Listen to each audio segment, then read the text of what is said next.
Boa noite, sejam muito bem-vindos, meus irmãos, minhas irmãs. Seguimos hoje com o nosso segundo programa Conversas de Verão, projeto da Igreja Presbiteriana das Águas. Eu sou o pastor Felipe e, comprometido, hoje nós vamos falar da relação da igreja com a política.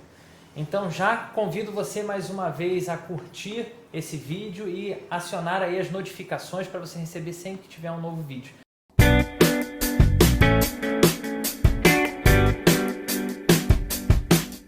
Como de costume também, estamos com o pastor Jackson para nos conduzir aí, responder as nossas perguntas quentíssimas dessa relação. E para a gente começar, hoje eu queria que o senhor começasse respondendo para a gente, pastor, por onde você acha que essa discussão de igreja e política, dessa relação, entre igreja e política, deve começar? Olá, Felipe. Primeiramente, mais uma vez a minha alegria por estar aqui participando desse projeto incrível que é o Conversa de Verão. E esse é um tema complexo, como você mesmo falou, altamente espinhoso, e a gente suplica aí a graça de Deus sobre nossas vidas. Entendo, Felipe, que a gente deve começar pela definição do que é igreja. Há uma frase do autor Rubem Alves que diz que todo ponto de vista é vista a partir de um ponto. Infelizmente, muitas pessoas só conseguem ver qualquer coisa a partir do ponto da política. Muitos dirão aquela famosa frase, tudo é político. E aí, nessa perspectiva, o que é igreja, o que a igreja é e o que a igreja faz, sempre será medido pelo filtro da política. A igreja vai ser boa, vai ser ruim, vai ser favorável, desfavorável, contra o governo, a favor do governo, de direita, de esquerda, conservadora, capitalista, enfim. A igreja sempre é analisada por esse viés. Todavia, a fé bíblica, ela nos convida a pensar a igreja a partir de um outro ponto, que é o ponto do Evangelho, o ponto da Escritura, da história da salvação registrada na palavra. E quando a gente pensa assim, a gente percebe que o problema fundamental do ser humano não é político, ele é espiritual. A nossa crise maior chama-se pecado, afastamento de Deus. Toda a desarmonia humana, em todos os níveis, tem por base uma desarmonia espiritual. Nenhuma política pública, por mais bem intencionada que seja, nenhuma ação governamental pode dar conta das profundas questões instaladas na alma humana. De forma que nossa esperança não pode estar em governos ou programas políticos, mas em Deus, em Jesus. É Cristo quem nos reconcilia com o Senhor, é Jesus de Nazaré a nossa esperança. Assim sendo, dentro desse ponto de vista, a gente pensa a igreja como uma comunidade de pessoas que se reconhecem pecadores, mas que foram batizadas em nome do Pai, do Filho e do Espírito Santo. Uma comunidade de pessoas que professam Jesus como Senhor e Salvador, que se reúne para adorar a Deus. Uma comunidade que tem compromisso de, no poder do Espírito Santo, proclamar o Evangelho a todas as pessoas em todo o tempo. Comunidade que faz tudo isso segundo a palavra de Deus, que é a nossa regra de fé e prática. O culto, como atividade central da igreja, não tem um propósito político. A igreja tem um fundamento que não é político. Obviamente, eu posso interpretar a atividade cultica da igreja politicamente.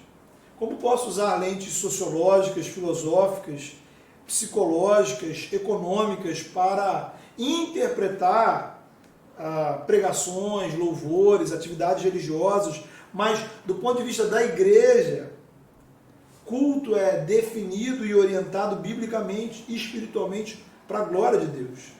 Nós não nos organizamos como igreja pensando em fatores políticos. E se por um acaso fizermos isso, comprometeremos a integridade bíblica e espiritual do processo. É claro, e acho que isso deve ser realçado, Felipe, é correto dizer que, ao proclamar os valores do reino, a igreja acaba interagindo com temas políticos e sociais que existem ao redor. A teologia nos ensina que o pastor ele deve ter a palavra de Deus em uma mão e o jornal em outra. E essa frase famosa quer dizer que nosso papel também é responder biblicamente as questões que estão instaladas ao nosso redor. Porém, essa resposta nunca será votar no candidato X ou Y. A nossa resposta é oferecer princípios, ou os princípios, que a Escritura nos apresenta. A Escritura baseada, centrada no Evangelho, nos apresenta sobre assuntos como dinheiro, sexualidade, caridade, justiça, poder, trabalho, crianças, casamento e por aí vai. Entendi. Você meio que já começou a falar, mas é sempre bom a gente aproveitar a oportunidade para aprofundar um pouquinho mais, né? E essa relação específica entre a igreja e a política partidária, né? E que tipo de relação deve haver entre igreja, partidos e candidatos? Então, Felipe, nossa compreensão é que não cabe à igreja, enquanto instituição, se manifestar a favor ou contra partidos e candidatos de forma específica. A igreja não faz campanha, ou pelo menos não deveria. Isso passa por um dos princípios muito sérios, valorizados, recuperados na Reforma, que é o princípio da liberdade de consciência cristã. Repousa na afirmação bíblica: todas as coisas me são lícitas, mas nem todas me convêm. A pergunta sobre o que convém e o que não convém faz parte da responsabilidade de cada cristão na aplicação dos princípios cristãos. Veja você, uma coisa é a igreja apresentar princípios bíblicos, teológicos sobre moda. Outra coisa bem diferente é ficarmos determinando detalhadamente que tipo de roupa as pessoas podem ou não usar. Uma coisa é apresentarmos princípios bíblicos sobre casamento e família. Outra, bem diferente, é ficarmos determinando quem vai casar com quem na igreja. Esse tipo de raciocínio pode perigosamente nos levar àquela mentalidade da Idade Média de listas de livros que podem ser lidos e outros que não podem ser lidos. Seria, na verdade, uma mentalidade farisaica que não teria fim. Transformaríamos a igreja em uma espécie de agência de classificação espiritual do que é cristão e do que não é cristão. Que filmes você pode ver, que roupas usar, que faculdades frequentar, que empresa trabalhar, que esportes praticar. Nas palavras de Jesus, coaríamos os mosquitos e deixaríamos passar os camelos. Então, respondendo assim, objetivamente a sua questão, não cabe à igreja indicar candidatos políticos ou apoiar explicitamente candidatos ou partidos. Cabe à igreja apresentar princípios bíblicos, a visão bíblica sobre os temas que existem, oferecendo respostas cristãs à realidade da sociedade, sem tirar dos cristãos a liberdade e a responsabilidade da aplicação de princípios nas escolhas práticas do seu dia a dia, inclusive na questão da cidadania. Claro. Ficou muito claro para mim a questão do papel da igreja, né? Uhum. Mas eu queria que você tentasse explicar em relação ao cristão, o indivíduo cristão, né? Ele pode se manifestar politicamente e participar até desses outros movimentos, né, políticos, partidários, a favor de candidatos específicos. Como é que funciona isso individualmente? Cada cristão, Felipe, tem o direito e a gente poderia dizer que em certas situações o dever de participar das discussões políticas que existem no país e no mundo. O cristão tem a liberdade de apoiar candidatos e partidos que ele julga melhor representá-lo. A liberdade de expressar sua opinião a favor e contra candidatos, partidos, ideias, políticas públicas. Ele pode se entender que foi chamado por Deus para isso, militar na vida política, candidatar-se, servir a sua cidade, estado, nação. Então, é um direito do cristão individualmente, que é diferente da igreja enquanto instituição. Veja você que a teologia reformada, a nossa teologia, compreende que a vocação à carreira política ela é tão séria e legítima quanto a vocação ministerial para o serviço na igreja. Não é pecado de forma alguma um cristão, se chamado para tal, atuar na política. Devemos ter, sim, e desejar ter, servos de Deus, comprometidos com o Evangelho, dispostos a servir ao Senhor na vida pública, por meio da política, como também por meio de outras profissões. Agora, esse cristão, político, profissional, militante, a favor de uma causa, que apoia determinado partido no domingo, quando ele vier ao culto, ele precisa se prostrar diante de Jesus, reconhecer que é um pecador salvo unicamente pela graça de Deus, nunca salvo pelo seu partido ou ideologia. E, importante, ele deve olhar para aquele irmão que está do seu lado e pensa praticamente o oposto dele. E respeitar esse irmão e amá-lo em Jesus Cristo. Porque pela fé e pelo batismo, somos um só corpo, Jesus. Nós não estamos unidos enquanto igreja por igualdade de opinião ou por qualquer outro tipo de vínculo secundário, por concordâncias secundárias, mas pelos laços do sangue de Jesus. E assim, dois militantes políticos de polos opostos, de perspectivas filosóficas diferentes, devem entender que estão diante de algo maior. Nós não somos salvos por convicção, por ideologia, por política. Somos salvos pela graça, através da fé. Não somos salvos pelo somatório de boas ações políticas. E aí, se desejamos defender os valores cristãos, é preciso lembrar que a unidade da igreja, a caridade, a paciência, a longanimidade, a mansidão, o perdão, a graça de Deus fazem parte desses valores. Entendi.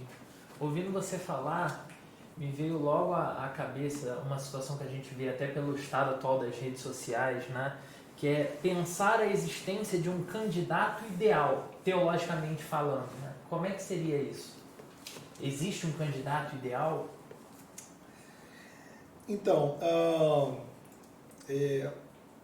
antes disso, Felipe, eu acho que, ou melhor, para chegar nessa questão do candidato ideal, até para complementar um pouquinho a resposta anterior, acho que é importante a gente observar que não dá para a gente definir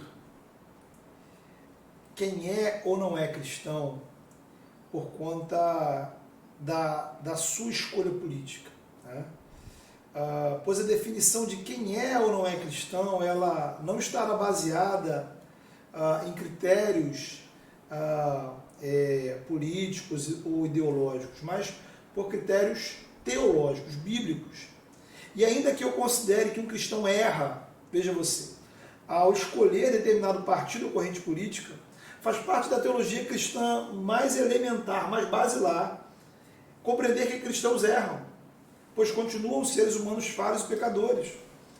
E a não ser que consideremos que o pecado contra o Espírito Santo seja algo político, né, eu acho que certamente você não aprendeu isso nas suas aulas de exegese, qualquer equívoco de opinião ou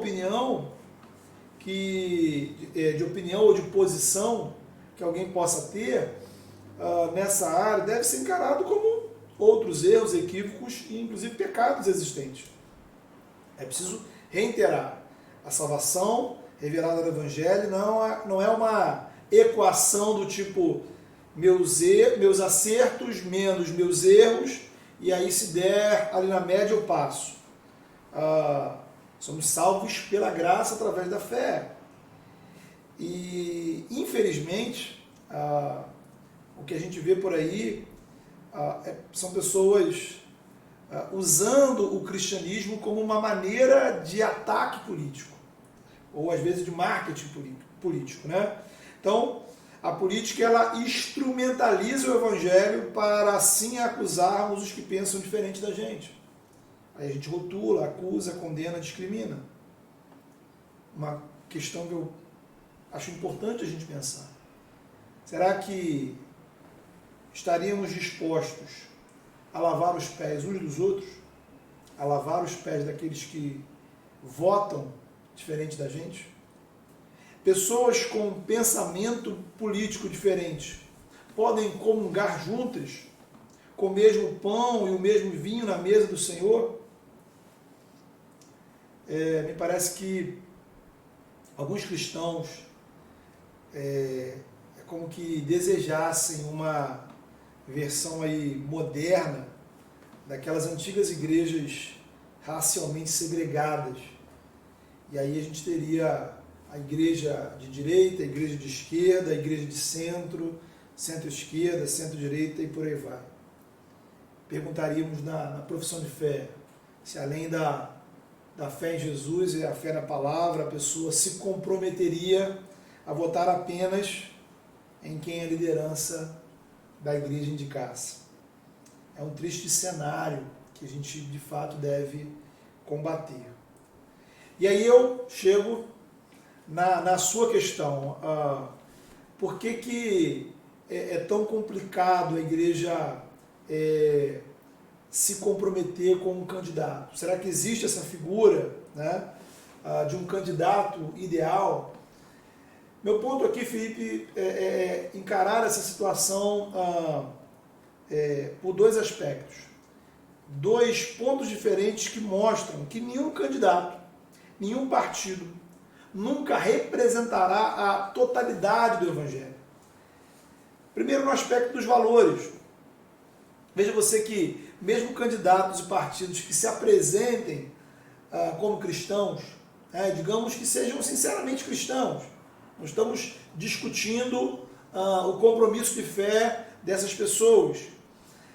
Politicamente, sempre o candidato se posicionará com uma plataforma baseada em determinados projetos, temas específicos. E haverá outros candidatos, partidos que defenderão outros pontos também importantes. E aí nós temos um problema prático, que eu não sei se você tem essa resposta, eu não tenho.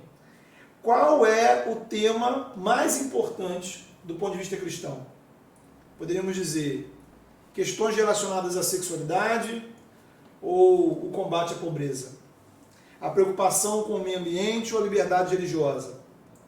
Educação, segurança pública, saúde, combate à corrupção, economia, fortalecimento do Estado, diminuição do Estado, tecnologia, democracia, direitos da criança, do adolescente, direitos da mulher, liberdade de expressão, política internacional, diminuição de impostos. Qual desses assuntos, e essa lista poderia ser aumentada indefinidamente, é mais importante do ponto de vista cristão? Facilmente a gente vai encontrar posições diferentes. Você vai encontrar gente defendendo o tema A, outros defendendo o tema B. A questão é, a defesa do tema A ou B não fará dela mais ou menos cristã. A gente vai encontrar, por exemplo, nas redes sociais, muitas pessoas se lutando, né, num embate aí, se acusando, às vezes se ofendendo, rotulando se o outro é cristão ou não é, a partir de determinados temas. E possivelmente, em muitos casos, ambos os lados estão certos, porque os dois temas, os dois assuntos são importantes.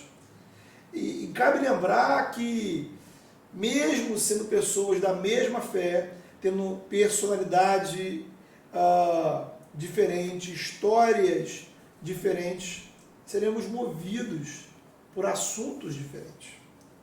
O cristão, individualmente, ele tem a liberdade de, conforme a sua consciência, escolher aquilo que é melhor para a sua cidade, seu estado, seu país. A igreja, como instituição, tem a missão de pregar o evangelho todo e expor todos os temas que estejam presentes no evangelho. A igreja não pode ter temas preferidos. Então, meu primeiro problema aí com essa questão do candidato ideal é essa questão dos valores, dos temas. Um outro problema, uma segunda dificuldade, tem a ver com a questão da atuação política. Veja você que o candidato que a igreja apoia hoje, amanhã, pode mudar de opinião. E até de partido. Vemos isso acontecer toda hora. E a igreja fica desacreditada. O partido que a igreja defende hoje, amanhã, pode se comprometer com causas, aprovar leis contrárias àquilo que se disse durante a campanha. O compromisso político da igreja é um compromisso que dá a certeza da frustração. E ainda há um outro problema nesse campo, que é o dos candidatos que se apresentam como cristãos. Veja você, o simples fato de a pessoa ser cristã, mais uma vez, ela é sinceramente cristã, nós estamos discutindo a fé dela. Isso faz dela um bom deputado, um bom prefeito, um excelente senador. E aí a gente deve lembrar que na nossa compreensão reformada da graça comum, podemos ter pessoas que foram capacitadas com competências para determinadas áreas da vida, independentemente da fé que professam. Quando vamos ao médico, numa oficina, será que a gente busca apenas cristãos ou bons profissionais? Deixando claro, sim, entendemos que há servos de Deus vocacionados para a medicina, para a mecânica, para a política. Eu diria que são pessoas que devem merecer nosso respeito e, eventualmente, o nosso apoio enquanto cristãos.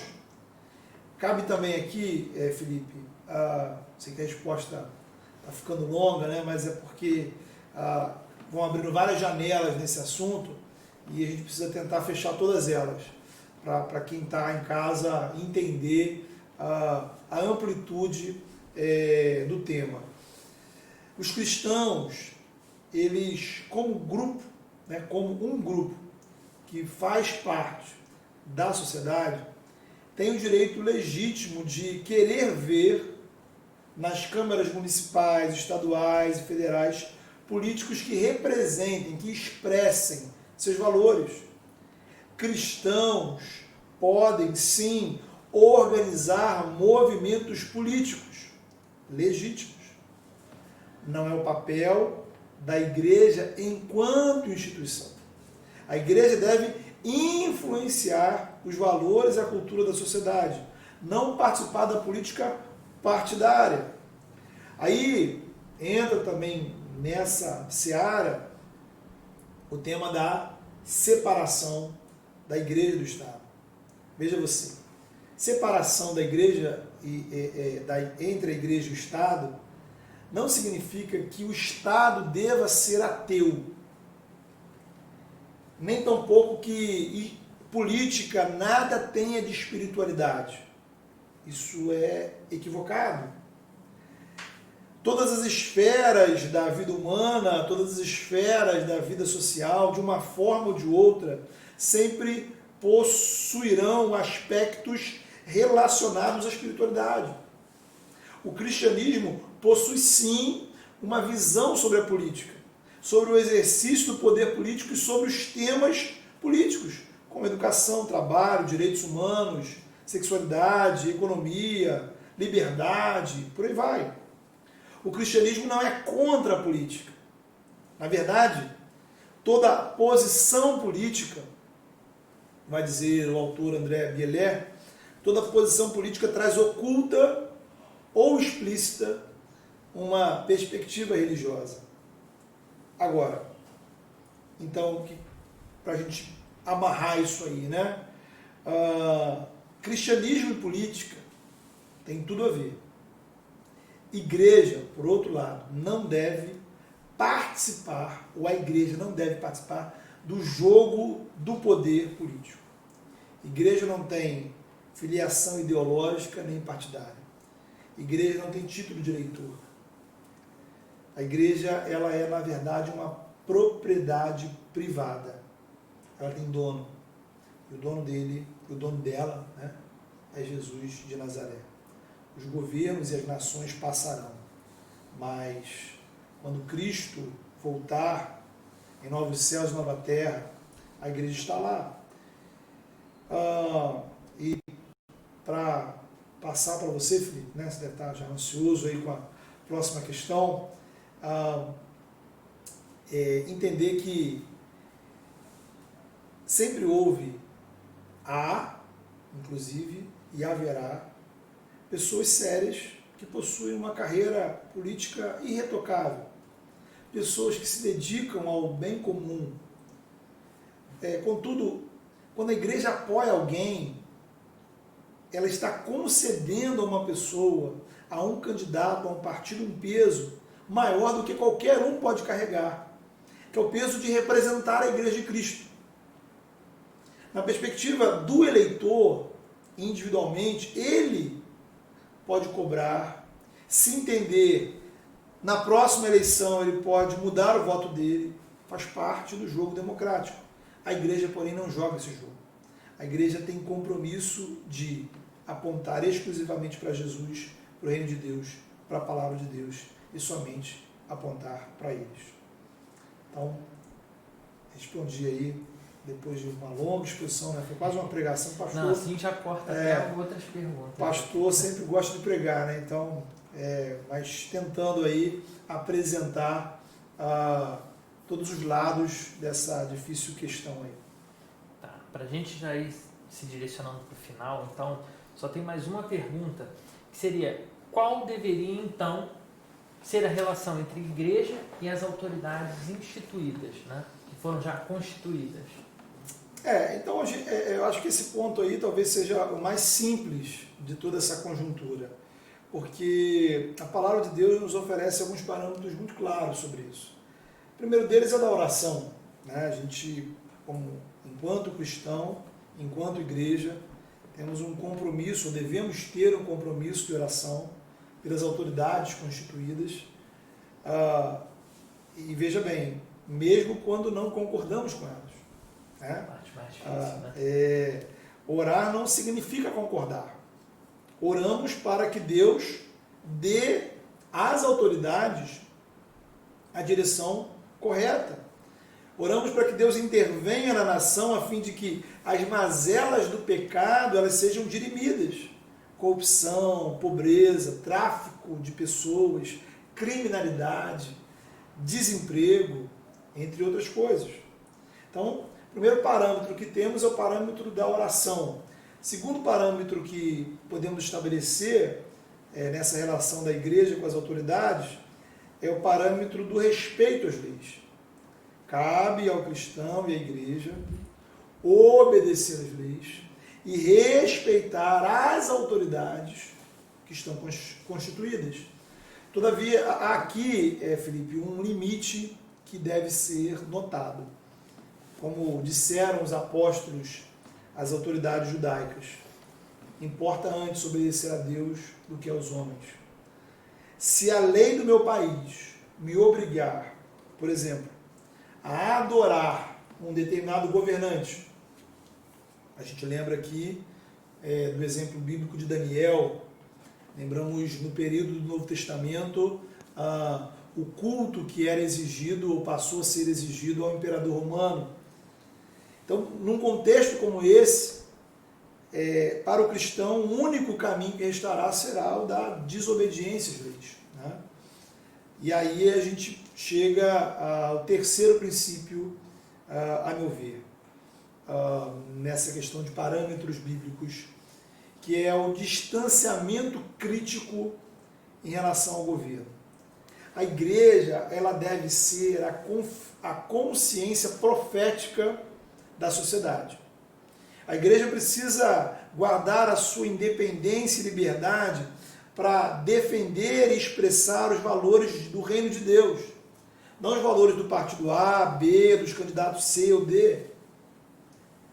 Lá desde o século IV, quando o imperador Teodósio transformou o cristianismo em religião oficial do Império Romano, a gente vê claramente que essa aproximação entre igreja e Estado, entre igreja e governo, mostrou-se danosa para a igreja.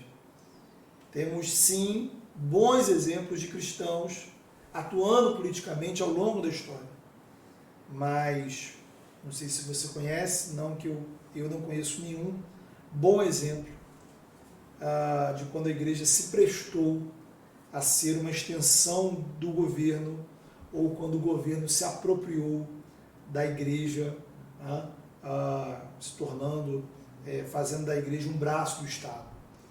Então, a igreja não é um órgão estatal, ela não é um órgão público, ela pertence a Jesus e, como já disse também, devemos sim olhar a política como um ponto de vista cristão. E isso significa não envolver a igreja na política. E aí, Felipe, eu creio que a gente pode concluir, se você me permite, né, reiterando assim, alguns compromissos que a nossa igreja tem entendido em relação a essa temática, que envolve, primeiro, né, não cabe à igreja indicar aos membros em quem eles devem votar. Não cabe à igreja fazer campanha contra ou a favor de candidatos ou partidos. Mas cabe sim à igreja orar pelas autoridades, suplicar que o Senhor nos ofereça ou nos forneça líderes vocacionados para essa função, movidos pelo interesse do reino e não por interesses pessoais. Cabe à igreja tratar biblicamente dos assuntos presentes na sociedade, ser voz profética em favor do reino de Deus. Cabe à igreja compreender e respeitar a liberdade e a consciência cristã de cada cristão de votar em quem se deseja votar. Compreender que o cristão tem sim o direito de participar do debate político, debate público, debate político, fazer campanha, apoiar, defender suas ideias e deve, se assim for chamado, participar da vida pública como político. Agora, sobretudo, entender que as nossas diferenças políticas, elas não podem ser maiores que o vínculo espiritual que nos une em Cristo. Nenhuma diferença de opinião pode ser justificativa para eu tratar mal meu irmão e minha irmã em Cristo Jesus. Muito bom. Muito bom. Obrigado, pastor Jackson. Obrigado você, meu irmão, minha irmã, que acompanhou a gente até aqui. Assim a gente termina esse nosso segundo encontro das Conversas de Verão, já deixando o nosso convite para o próximo. Dessa vez a pulga vai ser para você esperar ansioso pela descoberta do tema. Em breve a gente está divulgando isso aí. Quarta-feira, às 8 horas, é o nosso dia e horário de encontro aqui. Não deixe de curtir e ativar as notificações. Nos vemos na próxima semana.